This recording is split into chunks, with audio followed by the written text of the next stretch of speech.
Hello, everybody. It's Daniel here, and this is our next Emotional English podcast episode where we learn in English language effortlessly, emotionally, fulfilled with energy, and of course, positively. Welcome, everybody. And today, I have another great news for you guys. It's the news about an upcoming event in Moscow. So, 31st of March, I'm planning to have another Emotional English podcast event. It's like live event. It's just more like a club. There are only 8 seats left, and almost all of them kind of gone already. So if you want to reserve your seat, just go to emotionalenglish.ru and you reserve your seat there. And I'm so sorry, guys. I was out of my podcast episodes for many days. I was kind of sick. And that was the reason why I wasn't making anything. But the case is now I'm recovered, fully recovered, and I'm ready to continue our great discussion about English.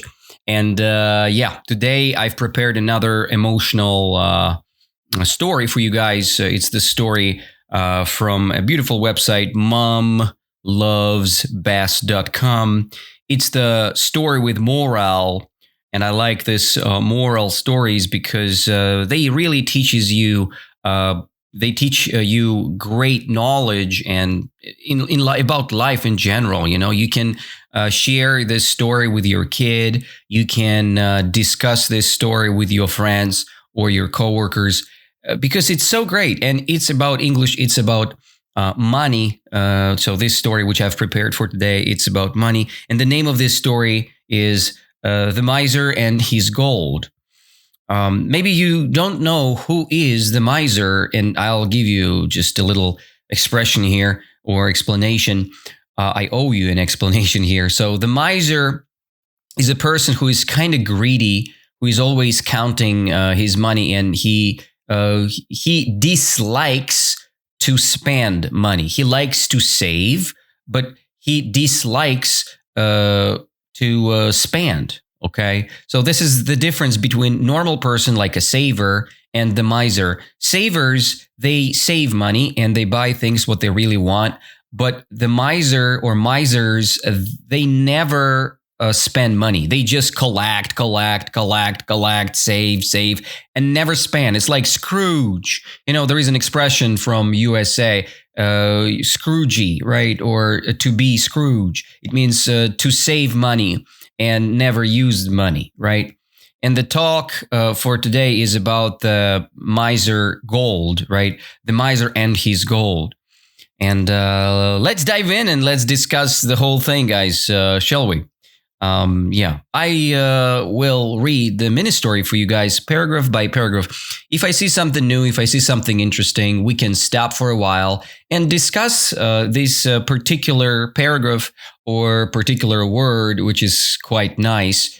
And then when we finished the thing, so we can continue and we can go ahead and finish the whole story. So, while I'm reading, I can ask you some questions. Just to double check, are you with me? Because some of you guys just listening and you're not that concentrated, I would say. So to keep this concentration up to me, so I just want you to answer my questions if I ask these. And then just, let's stay connected. Let's be involved. I want you to be involved. It means to be here and now with me and connect with the information I'm giving you today, all right? So that's the point. And let's start from the first paragraph, right? That's a pretty simple paragraph, just a couple sentences here. So there once was an old miser who lived in a house with a garden. The old miser used to hide all his gold coins under stones in his garden. Okay. So guys, tell me please, that miser or this miser, he is old or young? Yeah, that's right. That's an old man. That's the old miser. And who is the miser again? Is it the guy who is like ready to share money with everyone else? Of course not. It's the guy who is greedy. He likes to save money and never share money with someone else. It's the miser. Just repeat with me. Miser. The old miser. He used to hide all his gold coins under stones in his garden. So where did he hide his gold? Yeah, he used to hide all his gold coins under stones. Stones. Stones, it's like little rocks, If you don't know what is a rock or what is a stone, imagine the brick, right? You know what is a brick? Okay, maybe you don't know what is the brick, but you can imagine the house, right? This house is made of something, right? The house can be made of stone or wood, right? So if you have little stone, this is the thing. So if your house is made of stone, it is the stone. And if the stone is small one, so that's where our old miser is keeping his belongings or his gold coins, right? Or golden coins, right? So he hide his golden coins there, or he kisses his golden coins under stones. Yes, he hides. He hides all his golden coins under stones. He doesn't kiss his golden coins. He hides his golden coins under the stones. Where? What is the location? Is it in the house, in the garden, in the kitchen? Yes, it's in his garden. You're right, absolutely. So there once was an old miser who lived in a house with a garden. And the old miser used to hide all his gold coins under stones in his garden. Okay, so we got this one, right? So the next one is pretty simple as well. So the second paragraph, every night before he went to bed, the miser went out into his garden to count his coins. He continued the same routine every day, but he never spent a single golden coin. All right? So that's the second paragraph. So every night somebody went to bed, right? Who was it? Right, that was the old miser, right? And that miser went out into his garden to count his coins, right? What did he do in the garden? He counted his coins, right? What kind of coins? Of course, these coins which he kind of hide, all right, in under the stones, right? These coins. So he did something with these, right? What did he do with them? He counted them, right? He counted his coins. It means 1, 2, 3, 4, 5 golden coins, 6 golden coins, right? It means counting. When you count something, it's the verb. You always collect in your mind some things. For example, 1 plus 1 equals 2. This is the counting, right? If you have 5 apples in your backpack and 2 apples at home, if we count this, we have 7 apples, right? So the guy, right, our old miser, he counted his coins, and he counted his coins in the garden. He continued the same routine every day. So how often did he count his coins? He counted his coins every day. Oh my goodness. He never spent a single golden coin, right? What does it mean? He was Scroogey. He was a Scrooge, right? He was a greedy man. He never spent a single golden coin. He was collecting golden coins. He was saving golden coins, but he never spent a single golden coin. What a jerk, isn't it? Okay, never mind. We're not criticizing him. We're just trying to discuss this mini story from all perspectives. So that was the paragraph number 2. Now we go to the paragraph number 3, shall we? One day, a thief saw the old miser hiding his coins. Once the old miser went back into his house, the thief went to the hiding place and took all the gold. All right. So that's the third paragraph. Pretty simple, isn't it? So there was another person here, right? Who was it? There was an old miser, right? And one more character. Who was it? It was a thief. Who is it? What do you think? The thief, it's a person who is ready to steal, to get, to rob you, right? If you're asleep. So the thief, it's a very bad person. He comes to your house and steal things, right? Getting your things illegally from your house, right? And one day that guy, thief, saw the old miser hiding his coins before he was, or after he was counting them, right? And once the old miser went back into his house, the thief went to the hiding place and took all the gold. So who took all the gold? Right, the thief. The person who's stealing things, right? The thief went to the hiding place. It's the place where, our old miser was collecting gold coins and hiding gold coins. It's called hiding place. It's a location, right? Hiding place, noun. So the hiding location, hiding place, who came to the hiding place? The thief. The thief came to the hiding place and took all the gold. Yep, that's right. So how much gold does the old miser has now in his hiding place? Nana, nothing, zero. Okay, nichigo. Sorry, guys. That's one of my bloggers, one of my favorite bloggers, Alex from YouTube. He's using this phrase a lot. Nana or zero, nothing, nichigo. So I like to use it as well sometimes. So the next one is pretty simple, right? Who lost all the money?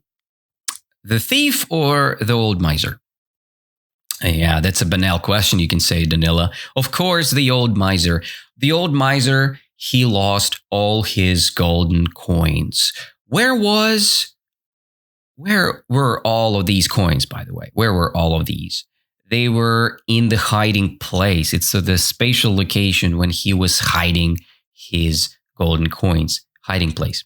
Okay, guys, let's continue. Let's continue our discussion. And the next paragraph is a little bit bigger, and be ready. Maybe there are some new things here, right? The following day, as the man came out to count his coins, he found they were gone. And he started to wailing loudly. His neighbor heard his cries and came running, asking what had happened.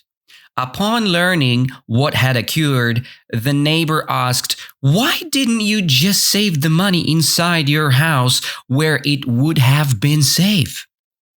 And this is the end of the fourth paragraph. So let's see what we've got here. Let's go sentence by sentence now to see more clearly what we've got. The following day, it means the day which goes after the next, right? Next day. So the following day, the next day, as the man came out to count his coins, where did he go? He went to his hiding place. He came to count his coins to his hiding place, and he found they were gone. So the coins were gone, right? And you remember why the coins were gone? Because the thief had stolen the gold. How bad is that, right? And our character, our old miser, started wailing. He started wailing loudly. What does it mean, wailing? It means like this. God damn it. Oh my goodness, what's going on up here? Right? So he started to probably swear, using bad language. He started wailing. It means cry and scream all together. Wailing. So when you're wailing, it's a very bad thing, to be honest. Wailing means when you start screaming and crying, you have some tears on your face, right? That's a very bad thing happening to you, right? So, and he started wailing loudly. It means not quietly, right? but loudly. Oh my goodness. Who started wailing loudly? You can ask Danila, right? And I can say the old miser. He started wailing loudly. Okay. So the neighbor heard his cries and came running, right? He came running. He was not walking. Who didn't come walking? The neighbor, because he heard the cry. He heard the wailing, loud wailing, right? It means that something is happening, right? And the neighbor, he ran. He is running. And next, he started to ask our guy. He asking what had happened, right? So he had asked what had happened. So upon learning what had occurred means what had happened, right? The same thing. Occur, happen, it's the synonymical words, right? Had occurred, what had occurred. And the neighbor asked, why didn't you just save the money inside your house where it would have been safe? It would have been safe, right? So it's better to save your money in the house, right? It makes sense to save it in the house. Why have you kept your money outside of the house? That was his general question. And this is the end of our paragraph. So who asked, why didn't you just save the money inside your house where it would have been safe? The neighbor. The neighbor, it's a person who lives nearby, who lives very close to you. And this is the person who is ready to help when you really need help, when you are wailing loudly. So the neighbor is ready to help you. So the neighbor continued. He kind of continued his conversation and he said, having it inside the house would make it easier to access when you need to buy something. So the neighbor said, it makes more sense to keep your money inside of your house because if you need to buy a bread or if you need to buy something, you can have it from your house, right? And then the miser answered, the next little answer, buy something? Answered the miser. I was never going to spend my gold. See, that's why he's a miser. The miser is so greedy. That's why he's not even planning. He haven't planned to buy something, to spend his gold, right? And he's just, buy something? Right? I was never going to spend my gold. I was never going to spend my gold. Why have you asked me that, right? So he was kind of confused because he is the miser. He wanted to be very greedy again. And he didn't have the idea to spend his money, right? To spend his gold. And the final statement here, the final paragraph is about the state. Upon hearing this, the neighbor picked up a stone and threw it, right? Then the neighbor said, if that is the case, then save the stone. It's as worthless as the gold you've lost. Okay? So that's pretty interesting, by the way. Upon hearing this, the neighbor picked up a stone, right? We already discussed what is the stone, right? A little piece of dirt, but it's so solid. And that's why it's a stone, right? It's not a metal, but it's very close to metal. It's like very good sand, which is very solid. So the stone, and he threw the stone, he threw it somewhere. And then the neighbor said, if that is the case about the gold, about never spending gold, right? Then save the stone. Because there is no difference between stones and gold. What is the point? If you are not planning to spend your gold, just save your stone. It will be the same. I mean, you're saving the stone, you're not using it. You're saving the gold, you're not using it, right? So it makes sense. If that is the case, then save the stone, he said. It is as worthless as the gold you've lost. See, so the word worthless, it means the opposite of worthy, right? It's worthless. It's not worth anything.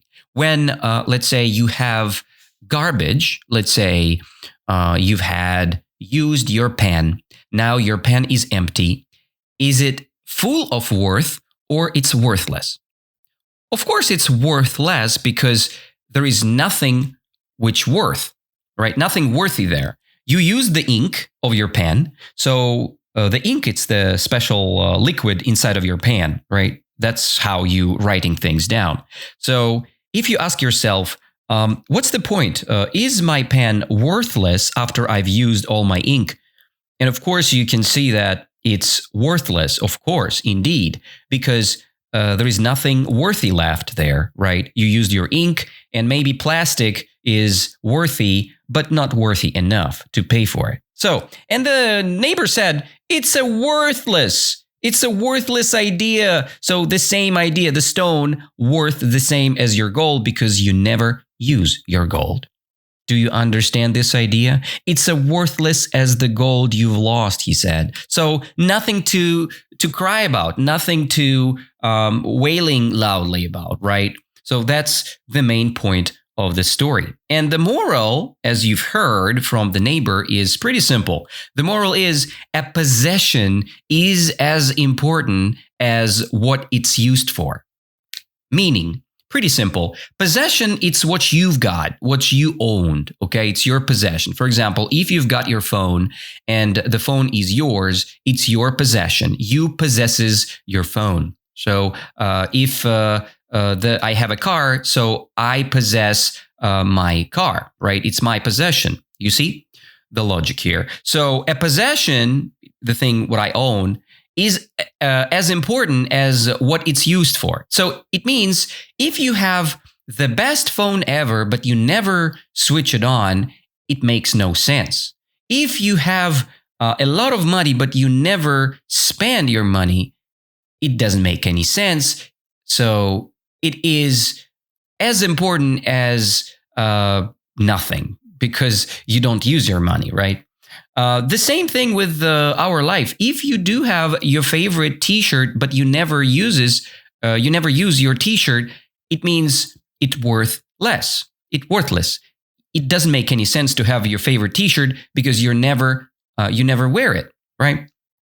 That's the point of the whole story. A possession is as important as what it's used for. Okay, so I will read this mini story one more time just to revise the whole thing, just to make sure that we did understand everything and to clarify all the words and to double check all the pronunciation and meaning, right? So I will read this mini story and then try to be very attentive. And in the end, we will conclude this mini story with a couple more statements. All right, so let's start again. There once was an old miser who lived in a house with a garden. The old miser used to hide all his gold coins under stones in his garden. Every night, before he went to bed, the miser went out into his garden to count his coins. He continued the same routine every day, but he never spent a single golden coin. One day, a thief saw the old miser hiding his coins. Once the old miser went back into his house, the thief went to the hiding place and took all the gold. The following day, as the man came out to count his coins, he found they were gone, and he started wailing loudly. His neighbor heard his cries and came running, asking what had happened. Upon learning what had occurred, the neighbor asked, "Why didn't you just save the money inside your house where it would have been safe?" And the neighbor continued, "Having it inside the house would make it easier to access when you need to buy something." "Buy something?" answered the miser. "I was never going to spend my gold. Never." Upon hearing this, the neighbor picked up a stone and threw it. Then he said, "If that is the case, then save the stone. It's as worthless as the gold you've lost." It's the worthless as the gold you've lost. And this is the end of our story. I hope you liked it. So that was a pretty nice and great story with a great moral. A possession is as important as what it's used for. So that is why if we speak about English, right, you can learn English and you never use it, right? You never use your language, right? This is very bad because, meaning, if you possess your English skill and you never use your English skill, right? It means the same as you're not having it, right? So that's the moral, what this teaches us. So if you do have your English skills, you need to use it right away. Let's imagine you can watch a movie, you can listen to the podcast, you can go and speak to other people. By the way, 31st of March, I'm having Emotional English Club event in Moscow, Чистую Prudy subway station. Just go there, go and reserve your seat now, and let's discuss our life in English. Isn't it great to speak English? I hope so. And I wish you guys only good and beautiful emotions with your English and with your learnings. So it's vitally important to go through your experience with joy and smile on your face. Just be happy with things you do every day and enjoy the process of your life. All right. So that was Daniel with you guys. Thank you all for being with me today, this beautiful evening. And I wish to see you all next week. Hope to see you in a great state. So have a beautiful time with your English and see you very soon. Bye-bye.